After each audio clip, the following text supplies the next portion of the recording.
Hello friends, কেমন আছো তোমরা? আমি এখন বাজে 1:10।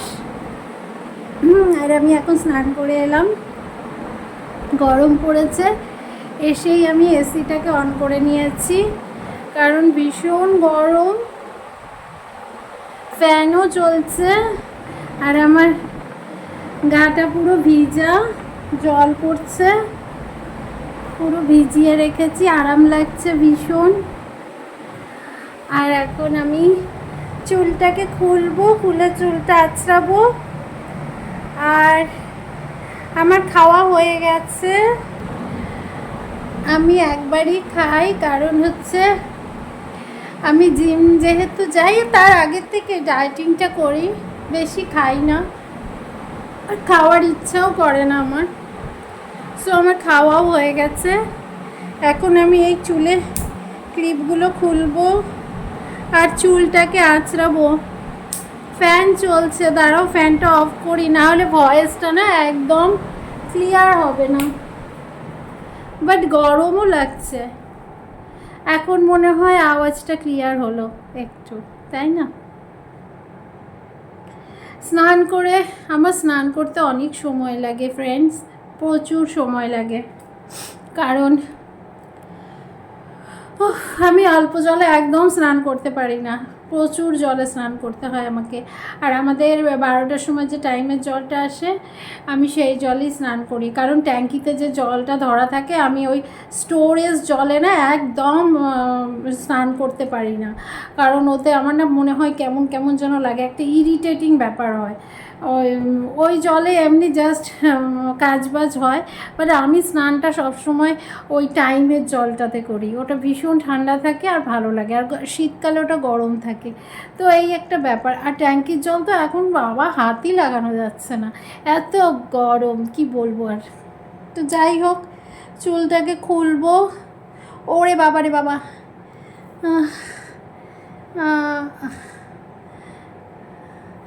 এ এখন চুল মানে কালকেও শ্যাম্পু করেছি, পরশুদিনও শ্যাম্পু করেছি, 2 দিন পর পর শ্যাম্পু করেছি।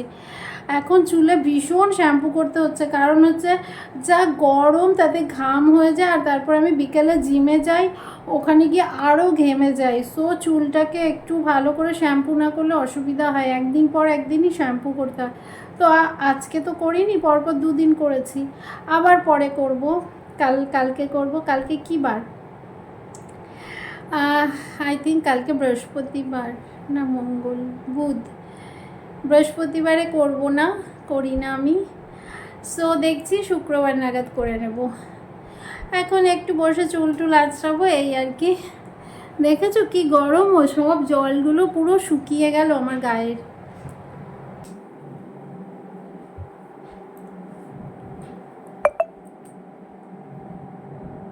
উফ বাবা, হেভি গরম লাগছে গো, চুলগুলো ছাড়াই যায় না। পুরো ঠান্ডা না হলে ঘর আমি চুল ছাড়তে পারছি না, কারণ চুল ছাড়লেই একদম গায়ে লেগে যাচ্ছে, এমনি গাটা ভিজা আছে তো। সো এখন আর চুলটা ছাড়তে পারবো না, একটু হাওয়াটা ঠান্ডা হোক তারপর। উফ, স্নান করে এসে যদি এইরকম হয় তাহলে হয়ে গেল। আর আমার একটু গরমটা বরাবরই বেশি, বলে লাভ নেই। প্রচণ্ড গরম আমার, আমি গরম একদম সহ্য করতে পারি না। আমি এই সময় বাইরে বেরোনোটা ভীষণ অ্যাভয়েড করি, জানো তো, ভীষণ অ্যাভয়েড করি। বেরোতেও ভাল লাগে না আমার বাইরে।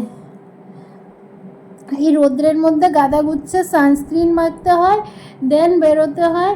আর সানস্ক্রিনে আরও গরম লাগে, আমি তো পায়েও মাখি, পায়ের পাতাতে মাখি, ভাবো কি অবস্থা। না হলে তো পুরো একটা ট্যান পড়ে যায় না, বাজে একটা কালার এসে যায়। সো আমার ভীষণ গরম লাগে, আর তার মধ্যে সানস্ক্রিন মাখা, তার উপরে পুরো মুখ কভার করা, তার উপরে ছাতা, তার উপরে মুখে মানে মাথা টাথা দিয়ে ওড়না টোনা পেঁচিয়ে একদম জঘন্য অবস্থা, মনে হয় দম আটকে আসছে। সো এই জন্য আমার গরমকালটা না একদম আমি অ্যাভয়েড করি, আমার ভালোই লাগে না।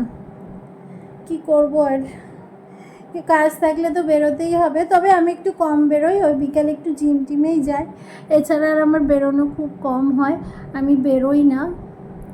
তো আমার ফ্রেন্ডস যারা আছে তারা প্রচুর বলে যে তোমরা জানোই আমি বেরোই না খুব বেশি,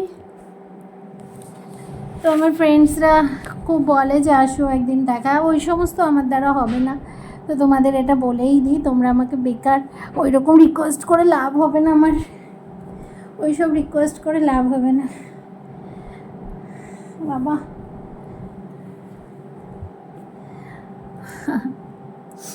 ঘরেই ভালো, ঠান্ডা ঠান্ডায় থাকো। সকাল হলে আমি একটু রাতে শুই, কারণ 2:30-3টে বেজে যায়, কারণ হচ্ছে আমি লাইভ করি, লাইভ করে উঠতে উঠতে আমার শুতে 2:30-3টে বাজে। আর শুলেই তো ঘুম আসে না, অনেকটা লেটে ঘুম আসে। আর তারপরে কি হয় বলো তো, সকালে অত উঠতে পারি না। আগে আমি আর্লি রাইজার ছিলাম, ভোরবেলায় উঠে যেতাম 5:30-6টায়, দেন মর্নিং ওয়াকে যেতাম। বাট এখন আর উঠতেই পারি না। কি করে উঠবো? অত রাতে শুয়ে কি ওঠা যায়? ঘুমটা তো পুরো করতেই হয়। 8:30-9টার দিকে আমি ঘুম থেকে উঠি, ততক্ষণে আমার হাজব্যান্ড সমস্ত সকালের কাজবাজগুলো সেরে নেয়, যতগুলো বাসি কাজ আছে। ইভেন ও রান্নাঘরের চাল, মানে আমাদের ডেলিকার যতটা ভাত টাত করতে হয় সেই পরিমাণ আমি বলে দিয়েছি। ও চাল টাল ধুয়ে হাঁড়ি টাড়ি সব গ্যাসের পরে বসিয়ে রাখে, আর আমি উঠে শুধু অন করে দেই। আর রান্নাবান্না সবজি সবজি সব কেটেই রেখে দেয়। সো আমি ওঠে রান্নাবান্না করি, আর তারপরে বাজারে গেলে বাজারে যায়, বাজার থেকে মাছটা যা হোক নিয়ে আসে। আর আমি তো চিকেন বা মাটন আমি রান্না করি না, যেহেতু আমি খাই না, উনি রান্না করে নেয়। আমি ওর জন্য ওই সমস্ত হলে পরে আমার রান্না নেই, উনি রান্না করে। সো এই হলো ব্যাপার, রান্না টান্না করে আমি আমার হয়ে যায় মোটামুটি 12টার মধ্যে সমস্ত করে নিই। আর আমার গুল্লু আছে, গুল্লুকেও খাইয়ে দিই। সো এইগুলো করে 12টার সময় আমি স্নানে চলে যাই। অ্যান্ড তারপরে এই তো ডেলিকার রুটিন, এই এখন চলে এসেছি, স্নান হয়ে গেছে। আর এসে এখন নিজের যতটুকু কাজ থাকে কাজ করব, আর নিজের যতটুকু কাজ থাকে কাজ করব, এই ভিডিও এডিটিং এটসেট্রা এভরিথিং এগুলো করব। অ্যান্ড দেন আমি এই করতে করতে জানো তো আমার আবার ঘুম এসে যায়। দুপুরে একটু ঘুমিয়ে পড়ি, না ঘুমালে হবে না, কারণ রাতে আমি অতক্ষণ জাগি, তো দুপুরে একটু রেস্টের দরকার আছে। সো ঘুমটা ভীষণ দরকার, সেই ঘুমটা আমি ঘুমিয়ে নেই। তারপরে 5টা-5:30টায় ঘুম থেকে উঠে যাই, উঠে গিয়ে দেন আমি তৈরি হয়ে নিই। তৈরি হয়ে তারপরে 5:30টার থেকে আমি 6:30টায় জিমে যাই। তো আমার 1 ঘন্টা লাগে তৈরি হতে, 1 ঘন্টা নাহলে 45 মিনিটস তো লাগে। তৈরি হয়ে জিমে যাই, আর জিম থেকে 8টার মধ্যে ফিরে আসি। দেন হয়ে গেল, আবার 8টার সময় এসে রাতে ডিনার ফিনার একটু করলাম, কারণ গরমকালে অত তো রুটি ফুটি আমরা খাচ্ছি না, টুকটাক এটা ওটা খেতেও ইচ্ছে করে না। তারপরে হয়ে যায় সময়, এই করতে করতে তারপরে লাইভ টাইম শুরু হয়ে যায়, লাইভের জন্য তৈরি হয়ে নিই। ব্যাস এই যে আমার দিনের রুটিন বলে দিলাম তোমাদেরকে আজকে। তো গাইস, আজকে ভিডিও আমি এখানে শেষ করলাম। তোমরা অবশ্যই জানিও কেমন লেগেছে। আবার দেখা হবে নতুন ভিডিওতে, ততক্ষণের জন্য